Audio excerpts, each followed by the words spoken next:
Hey guys, as the title suggests, today's gonna be part one, the introduction to tarot. I don't know how many parts it's gonna be, but every week I'm gonna be doing a different video on tarot. Okay, since today's introduction, I thought I'd give you a little bit of history. There have been many debates about what came first, tarot or playing cards, and most of the time, playing cards tend to win out because they have more historical references.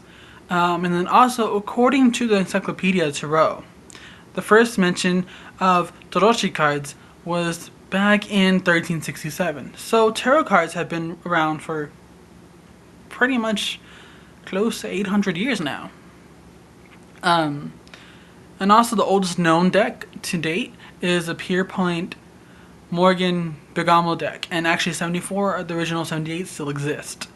And then as far as the origin of the word tarot, some people argue Egyptian with the god Thoth, and then some people argue Hebrew with the word Torah.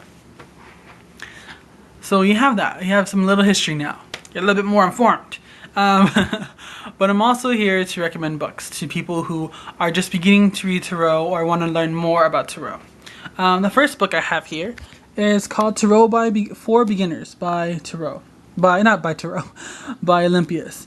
The other title for it is Now That I Have a Deck, What Do I Do With It? Which is what most of people tend to do.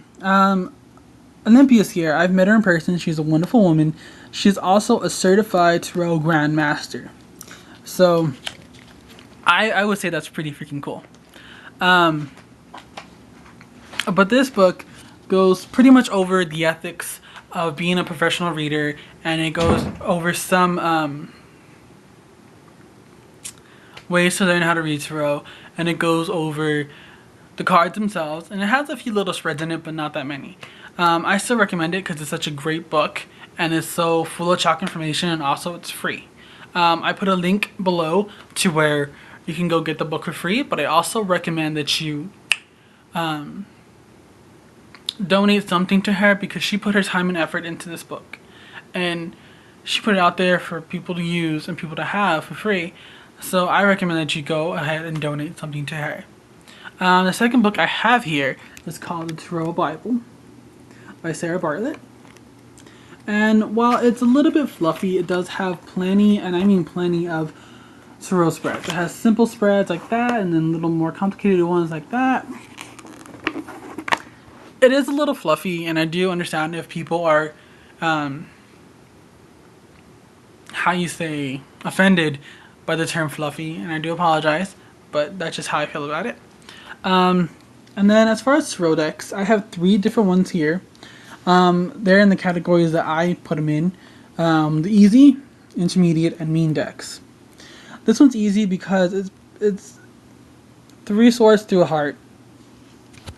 Pretty much guess what that is, right? It's pretty much like heartache or emotional sorrow, something along those lines, you know. And then here we have the intermediate one, and it is a little bit more of a darker imagery, and it's still a gorgeous deck. The entire deck is pretty much gorgeous, but yeah, it's a little bit more harder to decipher. Not really, but being 3 of Swords, 3 of Swords is pretty much universal if you already know the initial meaning. So, and then this one you had the mean deck. You know, I call it the mean deck because it's like, okay, 3 swords. Have fun with it, you know. Whereas compared to these two, where they have like a picture or image to help you decipher what it means, this one just has 3 swords, and you just have to have fun with it. I wouldn't recommend the mean deck for a beginner. I would recommend either the Rider-Waite or the Universal Weight. There is a deck called the Quick and Easy Tarot deck, and that one has the meanings printed on the card.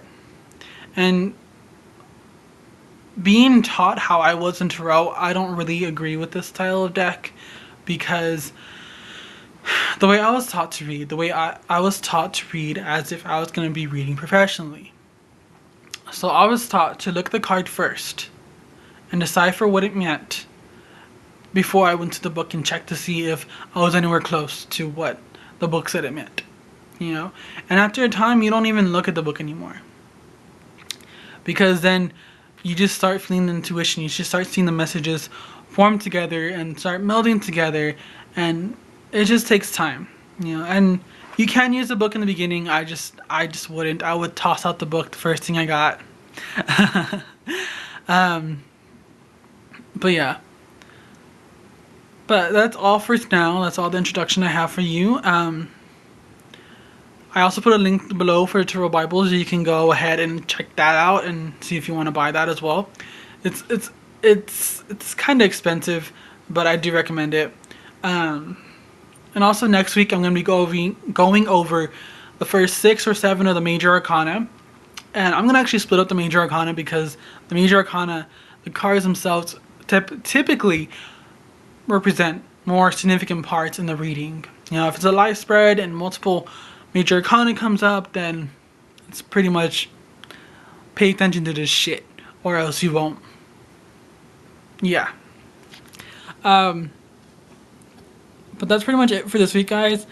Hope to see you guys next week, and thank you guys for watching. Also, like, subscribe, and thumbs up me. So, bye.